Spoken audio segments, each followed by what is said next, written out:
이 시간 우리 주신 하나님 말씀은 고린도전서 1장 18절에서 25절까지 말씀입니다.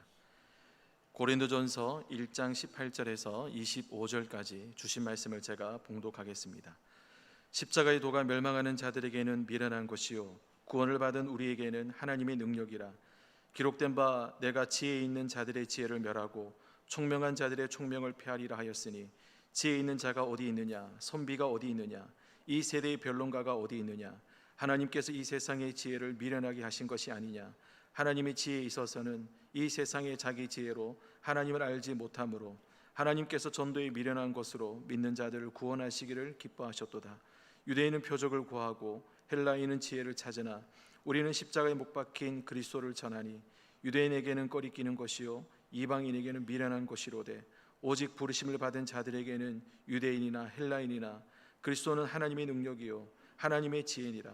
하나님의 어리석음이 사람보다 지혜롭고 하나님의 약하심이 사람보다 강하니라. 아멘.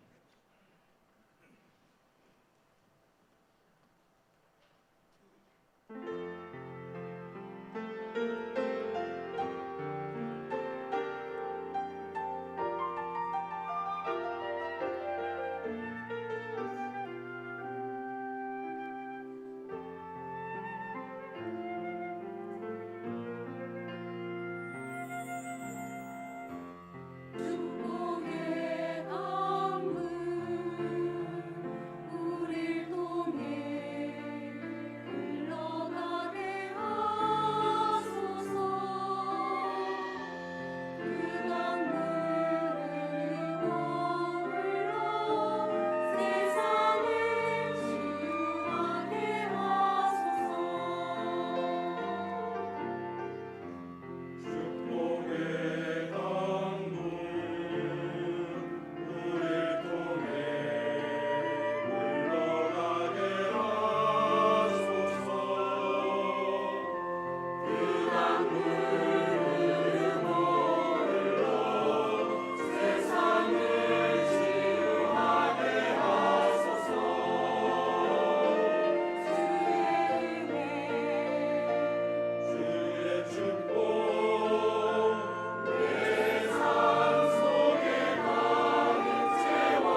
아침에 축복의 물줄기가 콸콸콸 솟아나는 것 같습니다.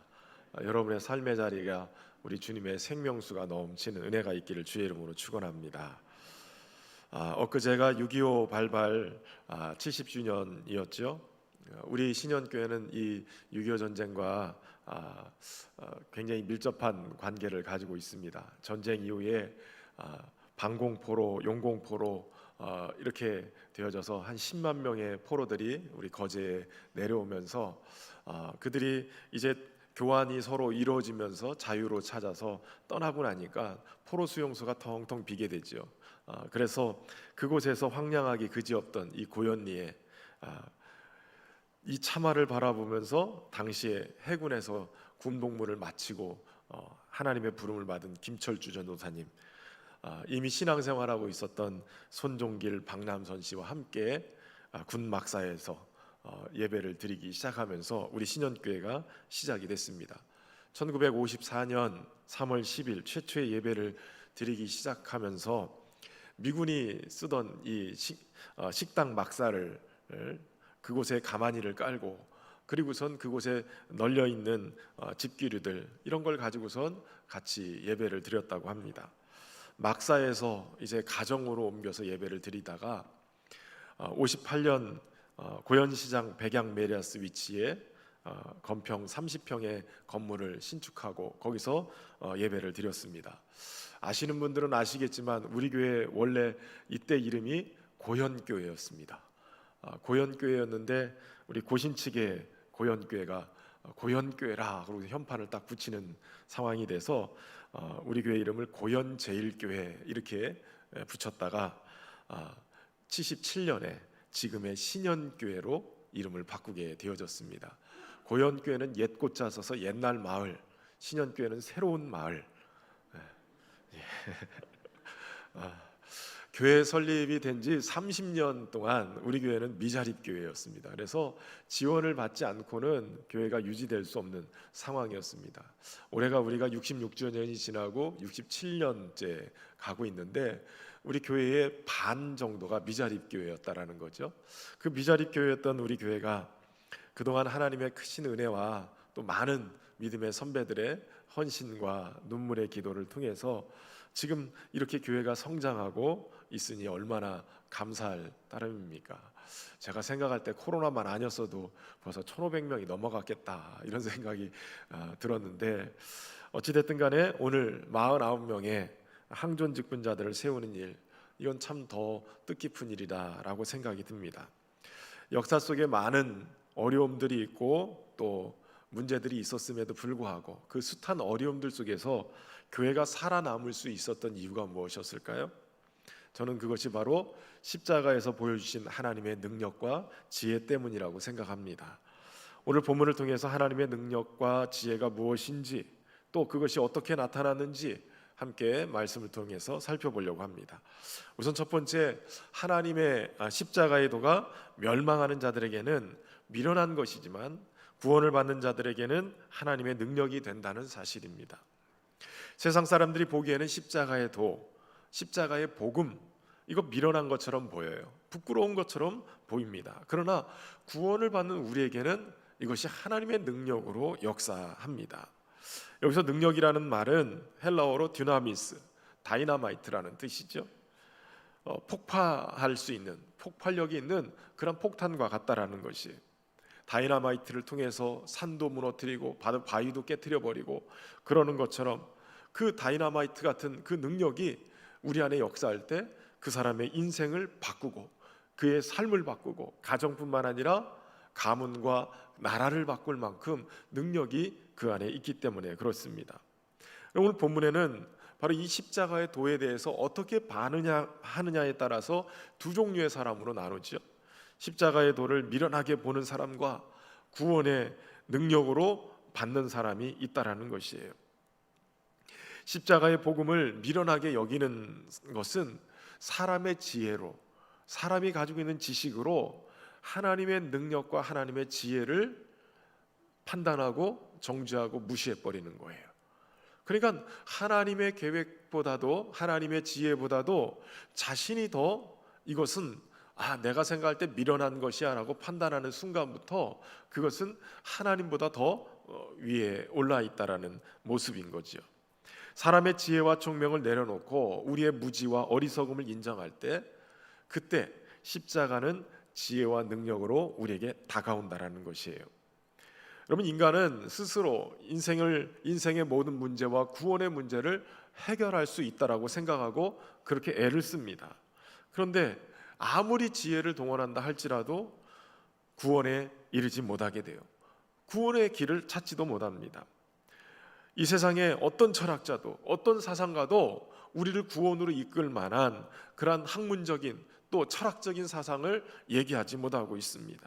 하나님은 이 구원의 문제를 세상의 학문이나 철학으로 사상으로 맡기지 않고 그 지혜 있다라고 얘기하는 사람들의 지혜를 무너뜨리고 도리어 하나님께서 계시해 주시는 그 지혜로 말미암아서 십자가의 복음, 그것이 능력이라는 것을 깨닫게 만들어 주시는 것입니다.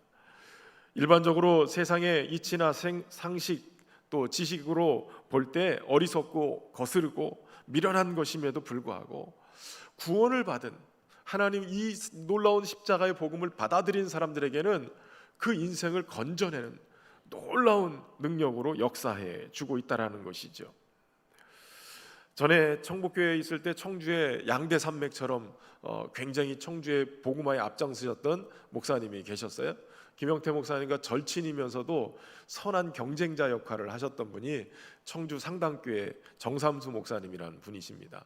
제가 여기 부임해서 한번 이분 모시고 우리 재직 세미나를 해야 되겠다 그래서 연락을 드렸더니 일정이 저희하고 안 맞아서 못 모셨는데, 청주에서 우리 통합측 교회 중에는 굉장히 제일 큰 교회였고 우리 총회도 상당교회에서 여러 번을 했습니다.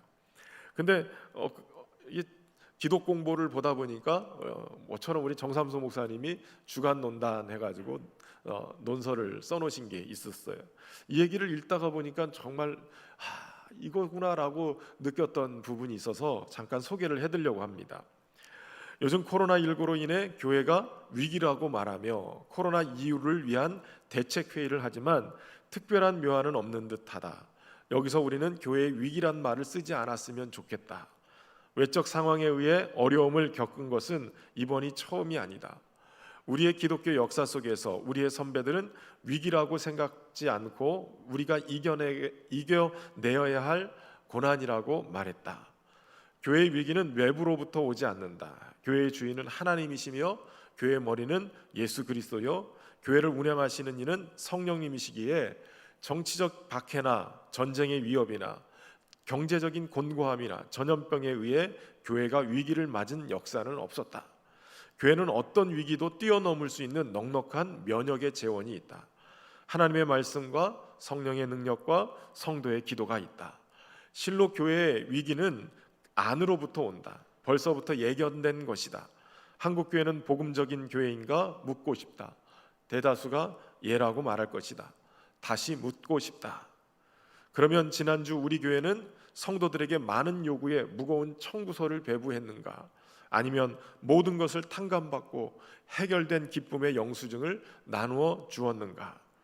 어쩔 수 없이 비대면 예배를 실시하다 보니 청구서를 받는다고 생각했던 사람들은 핑계김에 쉬어가게 되고, 영수증을 받는다고 믿은 성도들은 더욱 대면 예배를 사모하게 된다. 다시 말해 복음적 교회는 수많은 탄압의 위기 속에서도 당당히 승리하며 신앙을 지켜왔다. 작은 불편과 어려움을 위기라고 말하지 말자. 진정한 위기는 외적 환경이 아니다. 내적인 진실, 즉 복음의 본질을 놓쳐버린 생명샘의 고갈이다. 예수 천당을 외쳐보자. 생명의 위협을 받고 고립된 영혼들이 어디를 찾아가겠는가? 오늘 같은 생명의 위기 상황은 복음의 극대화를 이룰 수 있는 더 없는 기회이다. 저는 이 글을 읽고 이게 참 대단하다, 이거다라고 무릎을 쳤는데요. 저는 이 글을 읽으면서 제가 우리 성도들에게 청구서를 내미는 목사인가, 영수증을 내미는 목사인가, 이런 돌아보는 시간이 되어졌어요. 복음이 능력이 되는 게 무엇입니까? 청구서를 내미는 게 아니라는 거예요. 이미 지불됐다. 그래서 영수증을 내미는 것이죠. 하나님은 인간이 지불해야 될 죄의 값, 당신의 아들이신 예수님의 생명값으로 대신 치르셨어요. 극악무도한 죄인을 처형했던 도구인 십자가를 사용하셔서 인류의 죄를 처리하신 것이에요.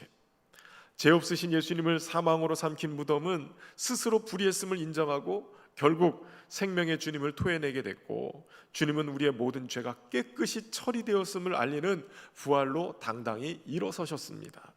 이미 값을 치루었다는 영수증, 이것이 바로 십자가를 통해서 하나님께서 우리에게 알려주신 복된 소식, 곧 복음인 것이지요.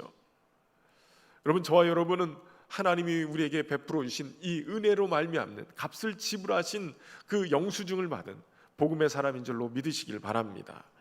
얼마 전에 삼성호텔 마케팅부의 팀장님이 직원과 함께 찾아왔어요.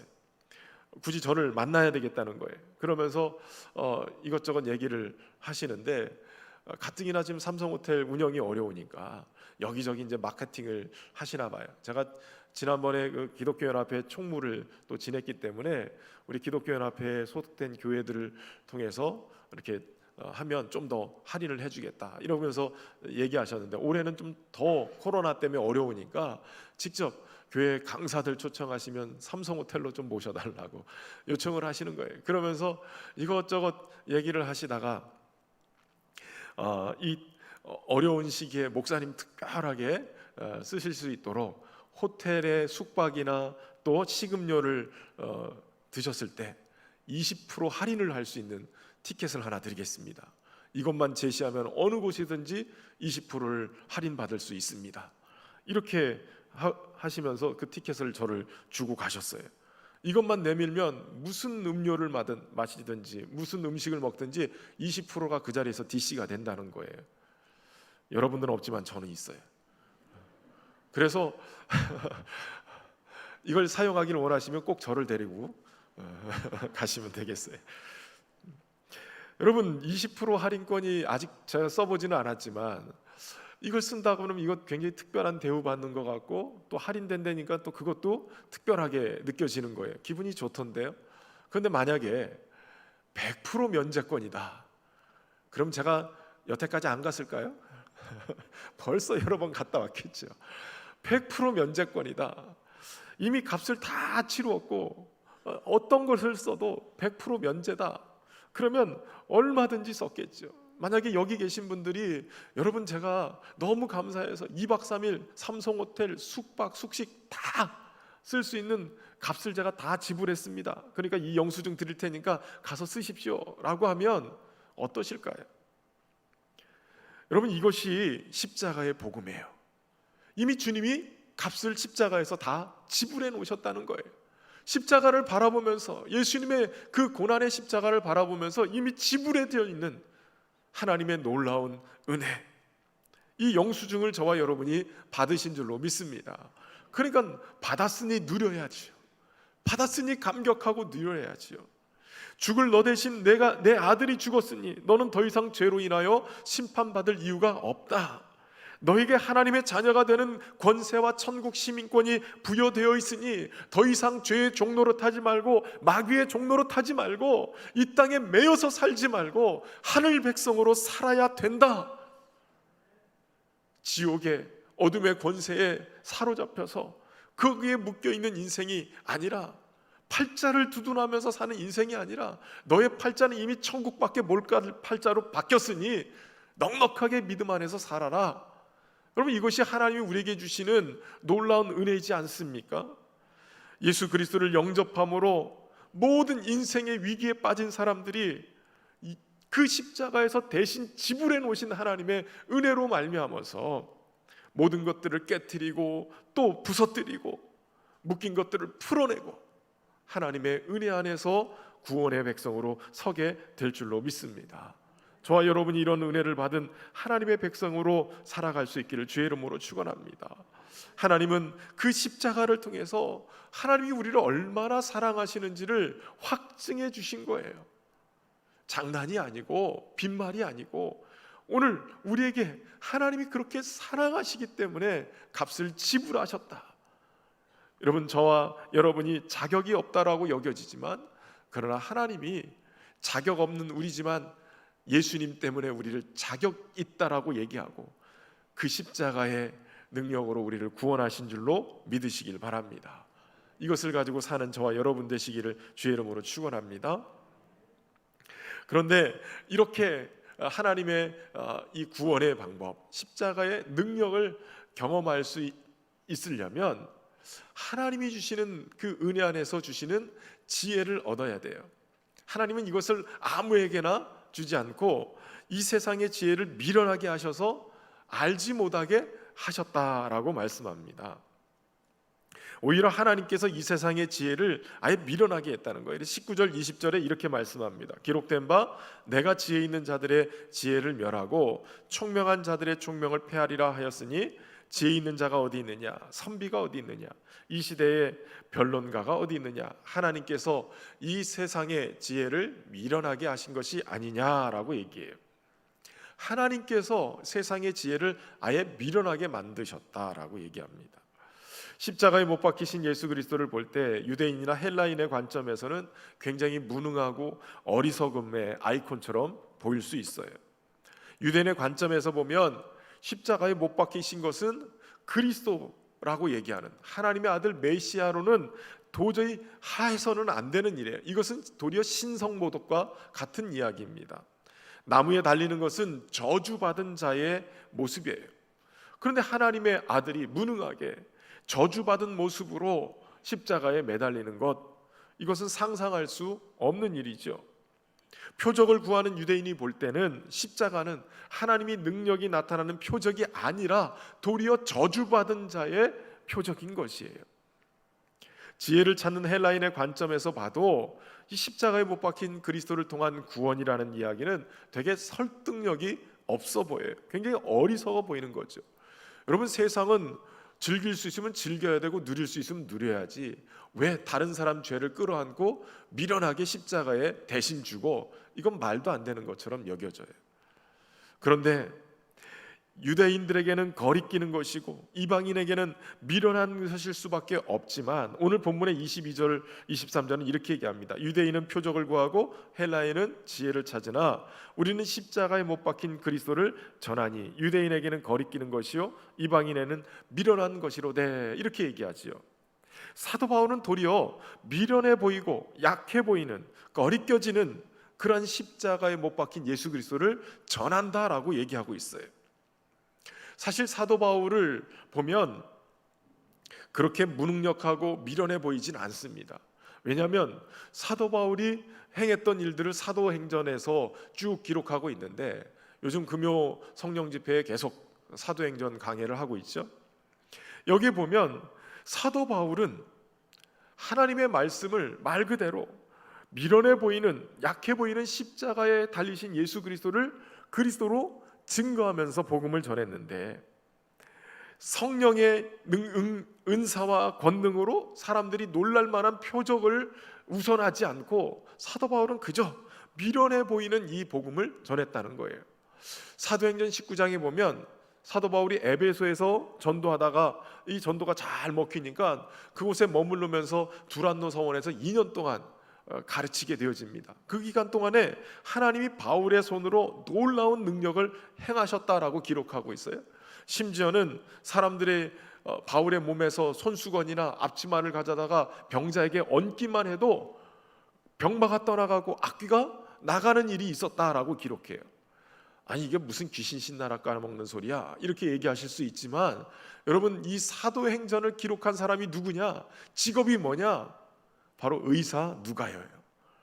그러니까 어느 누구보다도 더 이 지성적이고 논리적일 것 같은 의사라는 직업을 가지고 있는 누가가 지금 사도 바울의 역사에 함께 참여하면서 얼마나 기가 막힌 능력과 역사들이 일어났는지를 그대로 증거하고 있는 거예요.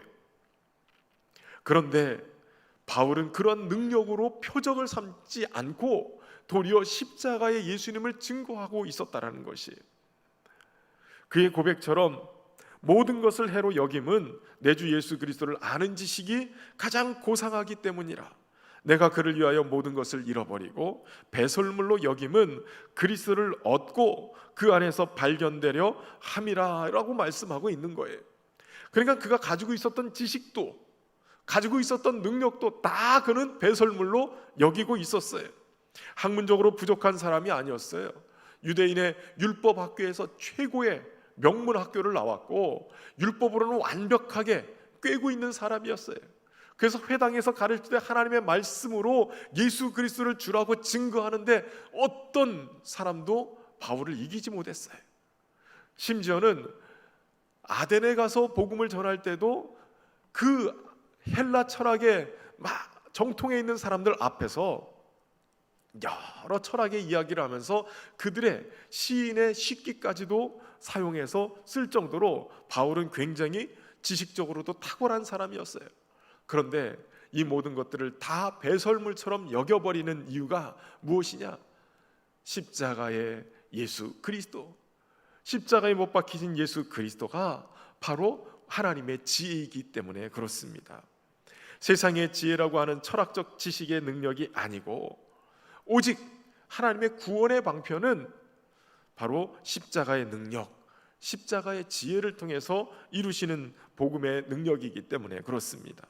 그래서 21절에 하나님의 지혜에 있어서는 이 세상이 자기 지혜로 하나님을 알지 못하므로 하나님께서 전도에 미련한 것으로 믿는 자들을 구원하시기를 기뻐하셨다, 이렇게 얘기해. 되게 미련해 보이는 것 같아요. 그런데 그것이 도리어 전도의 방법이 되어졌다라는 거예요. 여러분, 사도 바울은 이 전도의 비밀을 깨달았어요. 세상의 지혜로는 미련해 보이지만 복음의 능력으로는 도리어 이것이 최고의 방법인 것을 깨닫게 되어졌어요. 그래서 고린도전서 2장 4절에 보면 현대인의 성경으로 보면 이렇습니다. 내가 가르치거나 전도할 때 지혜의 설득력 있는 말로 하지 않고 성령의 능력으로 한 것은 여러분의 믿음이 사람의 지혜에 의존하지 않고 하나님의 능력에 의존하도록 하기 위해서였습니다, 이렇게 말합니다. 신천지에서 초창기에 그들이 막 전도할 땐 14만 4천 명이 요한계시록의 구원의 숫자다. 그러니까 처음에는 14만 4천 명을 만들기 위해서 열심히 전도를 독려를 했어요. 그런데 14만 4천 명을 훨씬 넘겨버리고 거의 20만 명 가까이 되니까 어느 순간부터인가 이 14만 4천 명을 만들기 위해서 커트라인을 정했어요.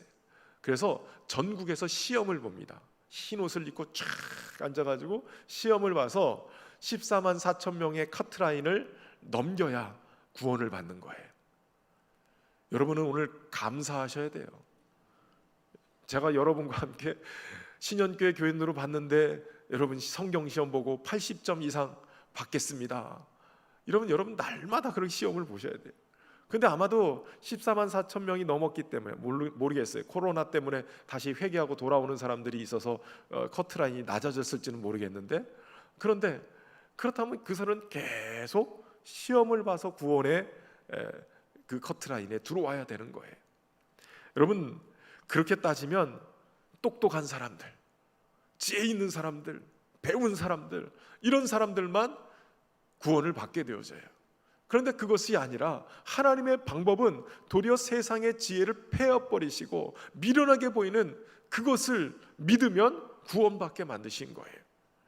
어떻게 보면 어리석어 보이지만 우직하게 하나님으로부터 계시해 주시는 그 은혜의 말씀을 붙드는 사람들, 그런 사람들에게 하나님이 구원을 베푸시기 위해서 미련해 보이는 것, 크게 이것저것 계산하고 똑똑하게 그것을 판단하고 알아야만 구원받는 것이 아니라 그저 단순하게 십자가에 달리신 예수 그리스도, 그분이 우리를 대신해서 죽으시고 값을 치르셨다, 그분을 내 인생에 모시면 우리는 구원의 백성이 된다, 믿음으로 말미암는 이 구원을 선포할 때 그것이 하나님의 귀한 십자가의 능력이요 지혜가 되는 줄로 믿으시길 바랍니다. 세 번째는 바로 오직 부르심을 받은 자들에게 그리스도는 하나님의 능력이요 하나님의 지혜라는 것입니다. 여러분, 오늘 본문의 24절에 오직 부르심을 받은 자들에게는 유대인이나 헬라인이나 그리스도는 하나님의 능력이요 하나님의 지혜라라고 얘기합니다. 여기에 조건이 하나 붙지요. 오직 부르심을 받은 자들에게.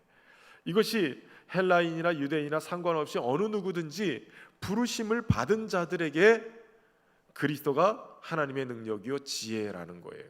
앞에서 십자가가 바로 구원받는 자들에게 구원의 능력, 하나님의 능력이다라고 얘기했는데, 그 하나님의 능력이 어떻게 우리에게 적용되느냐, 그것은 바로 그리스도가 하나님의 능력이요 지혜라는 것이에요. 다시 말하면 하나님의 능력과 지혜는 바로 그리스도이고, 하나님의 능력과 지혜이신 예수 그리스도를 믿음으로 받아들이는, 여기서 부름받은 자다라고 표현하는 것은, 여러분 가만히 생각해 보면 우리가 믿는 것도 내가 믿기 위해서 노력해서 믿은 게 아니라 어느 날 보니까 주님이 은혜 주셔서 믿게 된 거잖아요. 은혜라는 걸 주시는 거예요. 갈급함을 주시는 거예요. 영적인 사모함을 주시는 거죠. 그 주신 그 갈급함을 받고 있는 것 자체가 부르심이란 말이에요.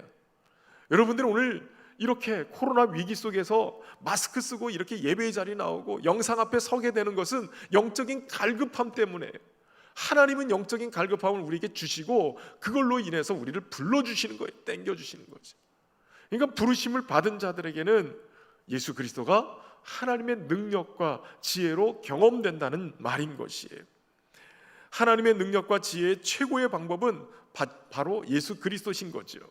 연약한 인간의 몸을 입고 그 연약함을 체휼하셔서 능히 시험받는 자를 도우신다고 하신 것, 그것은 바로 예수님이 오늘 우리의 삶 가운데로 들어오셔서 직접 우리의 연약함을 담당하셨고 우리의 마음을 누구보다도 더 잘 아셔서 우리를 시험에서 건지시기 위해서라는 거예요.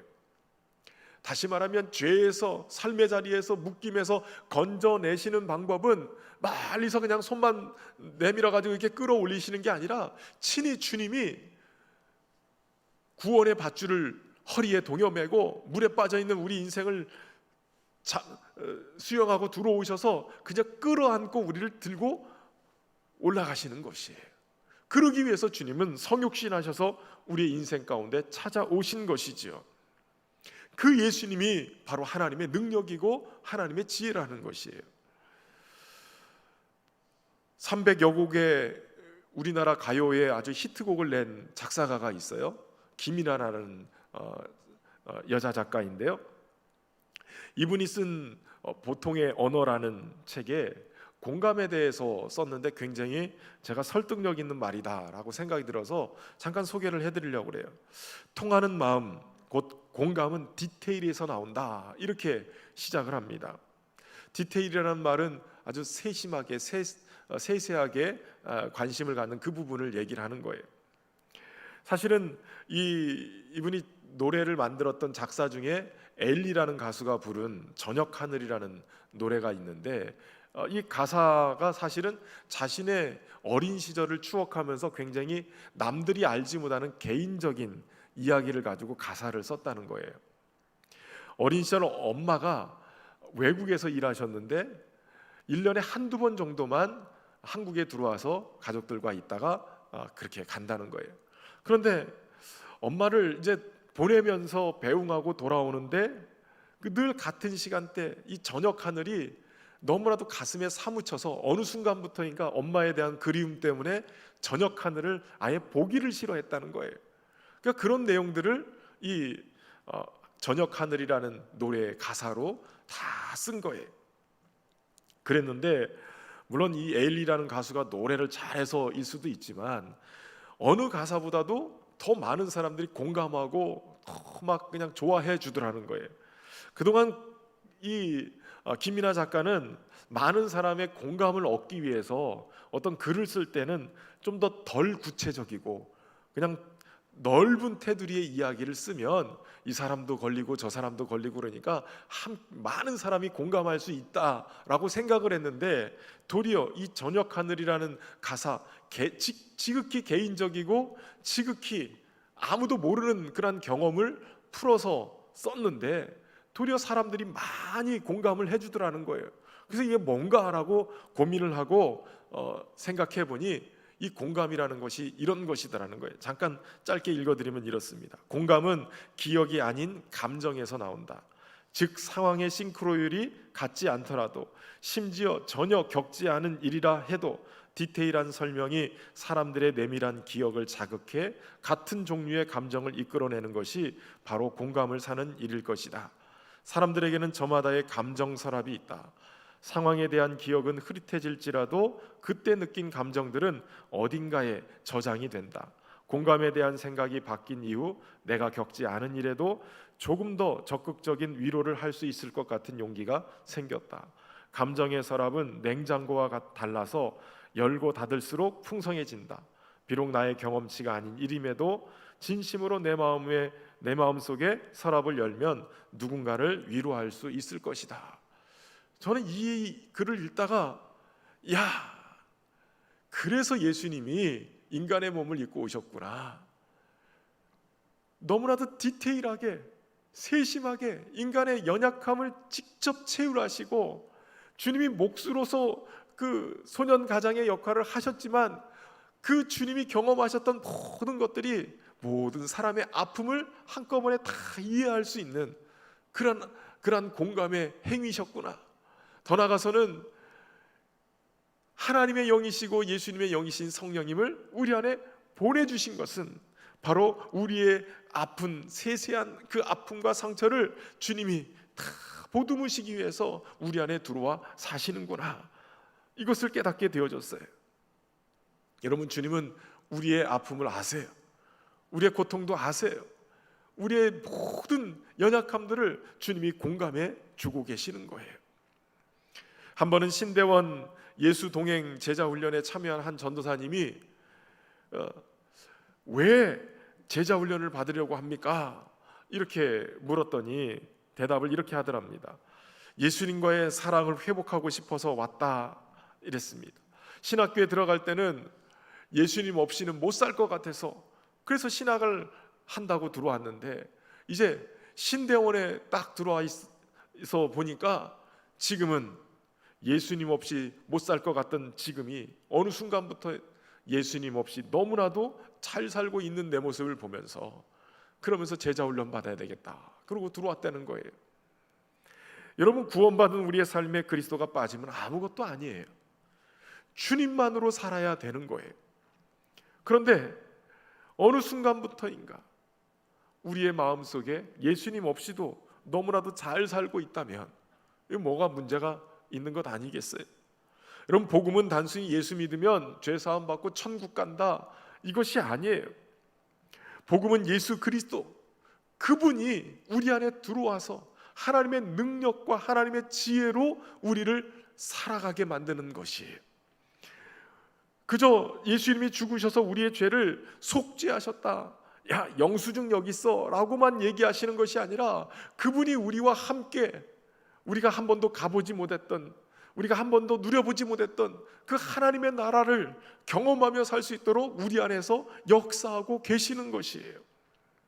복음의 진정한 능력은 죄와 저주와 심판을 받을 이 죄인으로서 내가 십자가에서 예수님과 함께 죽었다는 것에서 그치는 것이 아니라 사망 권세를 깨뜨리시고 마귀의 권세를 깨뜨리시고 부활하신 그 예수님과 함께 세상을 이기며 승리하며 살 수 있게 되어졌다라는 것을 말씀해 주는 것이에요. 나는 예수님과 함께 죽었을 뿐만 아니라 이제 나는 예수님과 함께 살게 되어졌다. 이것이 복음인 줄로 믿습니다. 그래서 25절에 이렇게 얘기합니다. 하나님의 어리석임이 사람보다 지혜롭고 하나님의 약하심이 사람보다 강하니라. 여러분, 하나님의 어리석음이 사람보다 지혜롭다면, 하나님의 약하심이 사람보다 강하다면, 그 하나님이신 예수 그리스도가 우리 안에 들어와 살면 우리는 하나님의 강함, 우리는 하나님의 지혜로우심, 이것을 가지고 살게 되어지는 것이에요. 사도 바울은 이어지는 27절부터 29절에 이렇게 얘기합니다. 그러나 하나님께서 세상에 미련한 것들을 택하사 지혜 있는 자들을 부끄럽게 하시려고, 세상에 약한 것들을 택하사 강한 자들을 부끄럽게 하려 하시며, 하나님께서 세상에 천한 것들과 멸시받는 것들과 없는 것들을 택하사 있는 것들을 폐하려 하시나니 이는 아무 육체도 하나님 앞에서 자랑하지 못하게 하려 하심이라. 하나님의 부름을 받은, 하나님의 택함을 받은 구원받은 백성들은 지혜로운 자도 능한 자도 문벌 좋은 자도 없어요. 그저 밀어나고 약하고 천하고 멸시받는 자들이지만 도리어 그들을 통해서 하나님이 하셨음을 나타내는 그러한 은혜의 통로로 사용하신다라는 것이죠. 여러분, 저와 여러분은 이 놀라우신 하나님의 능력과 지혜가 되시는 예수 그리스도를, 이 보배를 질그릇에 가진 존재들이에요. 그래서 고린도후서 4장 7절에 우리가 이 보배를 질그릇에 가졌으니 이는 심히 큰 능력은 하나님께 있고 우리에게 있지 아니함을 알게 하려 함이라. 심히 큰 능력이 우리에게 있지 않고 오직 하나님께 있습니다. 그러니 우리의 인생은 하나님 없이는 안 되고 예수 그리스도를 의지하지 않고는 안 되는 인생이에요. 여러분, 그렇기 때문에 어리석어 보여도 약해 보여도 하나님의 능력이요 지혜 되시는 예수님 손 꼭 붙들고 주님과 함께 동행하며 사시기를 바랍니다. 주님이 우리 안에 들어와서 하나님의 능력을 경험케 하시고 우리 안에 들어와서 하나님의 지혜를 경험하게 하실 줄로 믿습니다. 그러므로 예수님이 우리와 늘 함께 하심이 우리에게 복이 되는 줄로 믿습니다. 때로는 고단한 인생길이지만 힘겨운 하루를 살아가지만 주님이 우리의 마음을 아시고 디테일하게 우리의 삶을 보살펴 주고 계심을 여러분 믿으시기 바랍니다. 우리와 함께 하시는 하나님이 능력과 지혜 되시는 그 주님으로 우리를 승리케 하실 줄로 믿습니다. 함께 우리 찬양하며 주님 앞에 나가겠습니다. 고단한 인생길 힘겨운 오늘도 예수 내 마음 아시네. 지나간 아픔도 마주할 세상도 예수 내 마음 아시네. 믿음의 눈 들어 주를 보리. 믿음의 눈 들어 주를 보리. 이 또한 지나가리라. 주어진 내 삶의 시간 속에 주의 뜻 알게 하소서. 하루를 살아도 기쁨으로 가리. 하루를 살아도 기쁨으로 가리. 예수 늘 함께 하시네. 후회도 염려도 온전히 하기를 예수 늘 함께 하시네. 믿음의 눈 들어 주를 보리. 이 또한 지나가리라.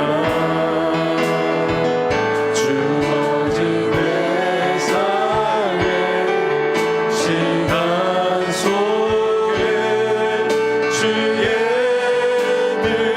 다시 한번 고백합시다. 믿음의 눈 들어 주를 보리. 믿음의 눈 들어 주를 보리. 이 또한 지나가리라. 주어진 내 삶의 시간 속에 주의 뜻 알게 하소서. 하나님, 그렇습니다. 고단한 인생길을 살고 오늘도 힘겨운 삶을 사는 인생에게 주님의 놀라운 속죄의 은총을 베푸시고 오늘도 우리와 함께 하셔서 하나님의 능력이요 지혜를 깨닫고 살아가게끔 하심에 감사를 드립니다. 세상에 지혜 있는 자가 아니라 세상에는 미련하지만 하나님께 대해서는 지혜 있는 자가 되어 믿음으로 사는 우리 모두가 되게 하여 주옵소서. 어려운 순간순간이 있지만 이 또한 주님과 함께하면 거뜬히 이길 수 있는 줄로 믿습니다. 지나갈 줄로 믿고 주님 승리케 하실 줄로 믿고 예수님의 이름으로 기도하옵나이다. 아멘.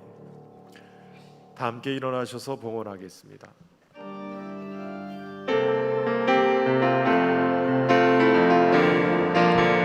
나의 생명을 드리니 주 영광을 위하여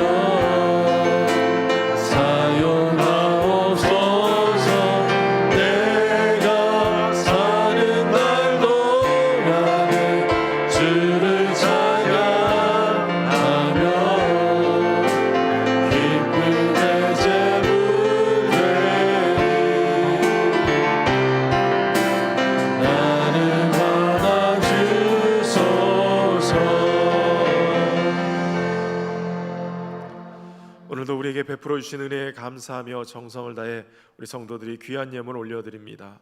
이 예물을 통해 하나님 영광을 받으시고 예물을 드려진 모든 손길마다 하나님이 흠양하시고 기뻐하시는 은혜가 있도록 인도하여 주옵소서. 주님의 주인 되심을 고백하며 귀한 11조 예물 올려드립니다.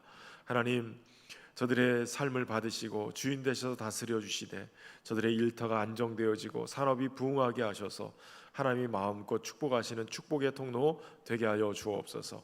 감사하며 선교구제 장학 건축원금으로 올려드립니다.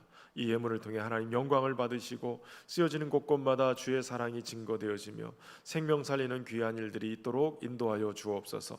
드려진 손길마다 선한 청지기가 되어 하나님 더욱더 많은 것을 맡기셔서 귀하게 쓰시는 은혜가 있도록 축복하여 주옵소서. 성미와 금식미와 강단의 꽃으로 주의 전에 헌신하며 예배를 위하여 금식하며 기도하는 손길들 일일이 기억하여 주셔서 하나님이 기뻐하시고 주님의 기쁨에 동참하게 하시는 은혜를 누리며 살게 하여 주옵소서. 주의 말씀을 붙들고 삶의 현장에 나갑니다. 예수 그리스도께서 하나님의 능력이시고 지혜이심을 삶을 통해서 경험하고 간증하는 주인공들이 되게 하여 주옵소서. 예수님의 이름으로 기도하옵나이다. 아멘.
이제는 하나님의 능력과 지혜가 되신 우리 주 예수 그리스도의 은혜와 하나님 아버지의 무한하신 사랑하심과 성령님의 교통하심이 오늘도 주의 말씀을 붙들고 삶의 현장에 나가 하나님의 능력과 지혜이신 그리스도를 모시고 그 능력과 지혜를 경험하며 살기로 결심하는 모든 성도들과 가정과 일터와 산업 위에 우리 신현교회와 이 나라 민족 위에 열방의 선교사님들과 그들의 모든 사역 위에 이제부터 영원토록 함께 하시기를 간절히 축원하옵나이다.